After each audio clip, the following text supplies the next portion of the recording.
শুভ কাম ভাগত আমি সকলোৱে সাক্ষী হওঁ। সুৰক্ষিত স্থান নিৰূপণ কৰা হ'ল। তেওঁলোকৰ জীৱনৰ যি মৰহি যোৱা ফুলপাহ পুনৰ আজি উজ্জীৱিত কৰা হ'ল। অন্ধকাৰ জীৱনটো পোহৰ ৰেঙনি আনিবলৈ চেষ্টা কৰা হৈছে। হাই এভৰিৱান, মই বিভা শইকীয়া। মোৰ নতুন এটা ভিডিঅ'লৈ আপোনালোকক স্বাগতম জনালোঁ। আশা কৰোঁ সকলো ভালে আছে আৰু বৰ্তমান মোৰো ভাল বুলিয়ে ক'ব পাৰি। দেখিছেনে, আজিও একদম ৰ'দটো পূৰা চোকাকৈ ওলাই আহিছে। তথাপিতো উপায় নাই, এফালে যাবলৈ ওলাইছোঁ আৰু ক'ত যাওঁ কি কৰোঁ সকলোখিনি আপোনালোকক জনাই আছোঁ। আৰু আজি এটা একদম ধামাকাদাৰ ভিডিঅ' হ'বলৈ গৈ আছে, সেইকাৰণে ভিডিঅ'টো স্কিপ নকৰালৈকে শেষলৈকে চাব বুলি আশা কৰিলোঁ। আৰু এইফালৰ পৰা মোৰ লগৰ এজনী আহিব, তাইলৈ ৰৈ আছোঁ আৰু তাই আহি পালেই আমাৰ যাত্ৰা আৰম্ভ হ'ব আৰু দেখাই থাকিম, চাই থাকিব। আৰু এতিয়া জ্যোৎস্না আহি পাই গ'লহি। এয়া দুইজনী ৰেডি হৈ ল'লোঁ আৰু আজি ক'ত যাওঁ কি কৰোঁ সকলোখিনি দেখাই আছোঁ, চাই থাকক ভিডিঅ'টো আগলৈ। এয়া তেল লৈ লওঁ, তাৰপৰা আকৌ যাত্ৰা আৰম্ভ হ'ব আৰু ফাইনেলি আহি বিতুদাৰ ঘৰ পাই গ'লোহি। আৰু এয়া প্ৰগ্ৰেম চলি আছে, ঘৰৰ কাষতে নিচে কাষতে আশ্ৰমভাগ হ'ব আৰু প্ৰগ্ৰেম আৰম্ভ প্ৰায় হৈ গৈছে। আৰু যথেষ্ট গৰম আহিছোঁ, বহুত কষ্টত জীৱন দিবলৈ সামৰ্থ্য হৈছে। আপোনালোকৰ মাজত দুজন ল'ৰা বহি আছে, কপিল আৰু নিপেন। এই দুজন ল'ৰাই নিজৰ আশা সপোন সকলো এৰি দিছিলে।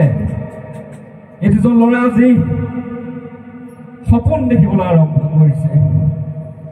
আহক আজিৰ দিনটোৰ সকলোতকৈ মহৎ আৰু শুভ কাম ভাগত আমি সকলোৱে সাক্ষী হওঁ।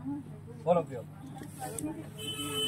এয়া আমাৰ মাজত আহিছে দেউতা, এইটো লওক।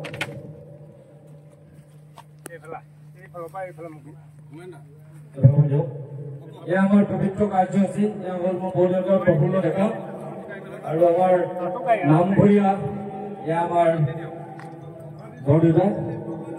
এয়া সকলোৱে ভাগি উৰুলি দিব। প্ৰথম তামোল পাণ স্থাপন কৰি লৈছে। গতিকে সমূহ অসমবাসীভাৱে এই গৌৰৱ মুহূৰ্ত সাক্ষী হৈ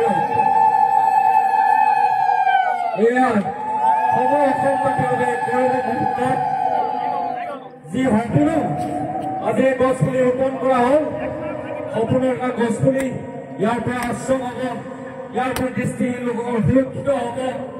যি ক্ষণৰ বাবে সকলোৱে অপেক্ষা কৰি আছিল, এই ক্ষণ আজি এয়া আহি উপস্থিত হলি। এয়া প্ৰথম কৰছে, এয়া মছলা দিছে পুলিতে, আকৌ এটা উৰুলি, পুনৰ এটা উৰুলি। সমগ্ৰ অসমবাসী আজি সফল হ'ল, এক গৌৰৱ মুহূৰ্ত সকলো সাক্ষী হ'ল। এয়া মোৰ বৰদেউতাই এয়া আগবঢ়াইছে, আকৌ এই প্ৰতিষ্ঠাৰ বাবে এনেদৰে আগবঢ়াইছে। এয়া বৰদেউতা মোৰ প্ৰফুল্ল ডেকা। বহুত ভাল লাগিছে। গৌৰৱ মুহূৰ্ত ভবা নাছিলো যে আপোনালোকৰ সহযোগত সহযোগত আজি এটা ডাঙৰ অনুষ্ঠানৰ গঢ় হৈছে। অসমত নিৰাশ্ৰয় দৃষ্টিহীন লোকসকলৰ বাবে প্ৰথমখন আশ্ৰমৰ একতা পুতিবলৈ আগবাঢ়িছে। এয়া হ'ল আমাৰ এয়া সেৱা জনাই এনেদৰে লাই ঘোটাত মছলা ঢালিবলৈ সাজু হৈছে। সঁচাকৈ বহুত ভাল লাগিছে মুহূৰ্তটো সাক্ষী হৈ। এজন মানুহ আহিছিলে, এখন অন্ধা আশ্ৰম গঢ় দিম বুলি কোনোদিনে কল্পনা কৰা নাছিলো। এয়া মোৰ মাতৃ আগবাঢ়ি আহিছে, ভানু ডেকা, তেওঁ এনেদৰে আগবঢ়াব। এয়া শুভ মুহূৰ্তৰ সাক্ষী হ'ব।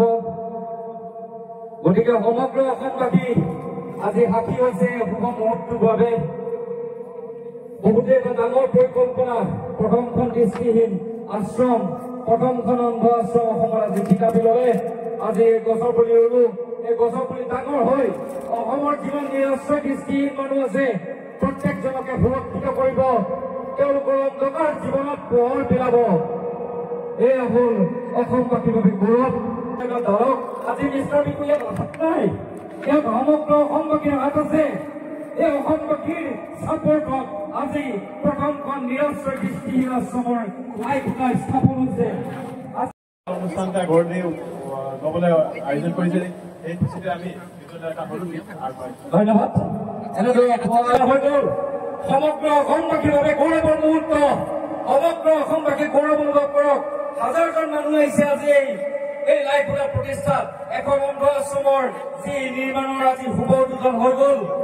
এই শুভটোৰ ক্ষণ মই সকলোকে সাক্ষী কৰাইছো সকলো মানুহ আগবাঢ়ি আহিছে এনেদৰে আজি নিহাৰিকা শইকীয়া সমগ্ৰ অসমে তাই নাম মনত ৰাখিব লাগিব তাই হৈ সদায় ইয়াত বন্তি জ্বলিব চাকি জ্বলিব এইখন আশ্ৰমত আৰু এটা শুভ ক্ষণ যিটো ক্ষণৰ সাক্ষী হ'ব অসমবাসী দুজনকৈ দৃষ্টিহীন লোকক আজি নিৰাপদৰ স্থান লৈ আছো বুবুল আজি কেনেকুৱা লাগিছে কওক একদম বঢ়িয়া লাগিছে কেনেকুৱা লাগিছে এইটো ফ্ৰী মাইণ্ডেড লাগিছে আৰু অনুভৱ কেনেকুৱা আপোনাৰ অনুভৱ মানে কি কম এখন স্বাধীন দুনিয়া দেখা যেন লাগিছে একদম আপুনি প্ৰথমতে ডায়লগ দিছিলে যে আজি মই নিজকে স্বাধীন দুনিয়া দেখা যেন অনুভৱ হৈছে আজি বুবুলাক আগুৱাই লৈ গৈ আছো এতিয়া বলক গৃহত প্ৰৱেশ কৰি কেনেকুৱা অনুভৱ কোৱা আজি বহুতেই ভাল অনুভৱ আৰু কথাটো হ'ল কি যে আজি অসমৰ বিভিন্ন প্ৰান্তৰ পৰা আজি অনুষ্ঠানলৈ মানুহ আহিছে খুব ভাল লাগিছে আৰু আজি দৃষ্টিহীন লোকসকলৰ বাবে এক সুৰক্ষিত স্থান নিৰূপণ কৰা হ'ল তেওঁলোকৰ জীৱনৰ যি মৰহি যোৱা ফুলপাহ পুনৰ আজি উদযাপিত কৰা হ'ল অন্ধকাৰ জীৱনটোক পোহৰ ৰেঙনি আনিবলৈ চেষ্টা কৰা হৈছে আজিৰ পৰা অন্ধ আশ্ৰমৰ কাম আৰম্ভ হ'ব তাৰ মাজে মাজে আমাৰ সংগীত যাত্ৰা চলি থাকিব গতিকে আপোনালোকে ছাপোৰ্ট কৰি যাব অনুৰাগী মোৰ বাবে ভগৱান মোৰ বাবে ছাপোৰ্ট আছে মিউজিক বেণ্ডৰ মিষ্টাৰ বিটুদাৰ সাংস্কৃতিক সন্ধিয়া হ'ব আৰু এই দলটো ওলাই যাবলৈ অসমবাসী অসমৰ বিভিন্ন প্ৰান্তত ওলাই যাবলৈ সাজু হৈছে গতিকে আপোনালোকে আগুৱাই নিবলৈ যাতে চেষ্টা কৰে আমাৰ মিউজিক বেণ্ডটো মানুহৰ সহায়ৰ বাবে এই বেণ্ডটো গঠন কৰা হৈছে দুৰ্ভগীয়া সহায়ৰ বাবে হৰি ৰাম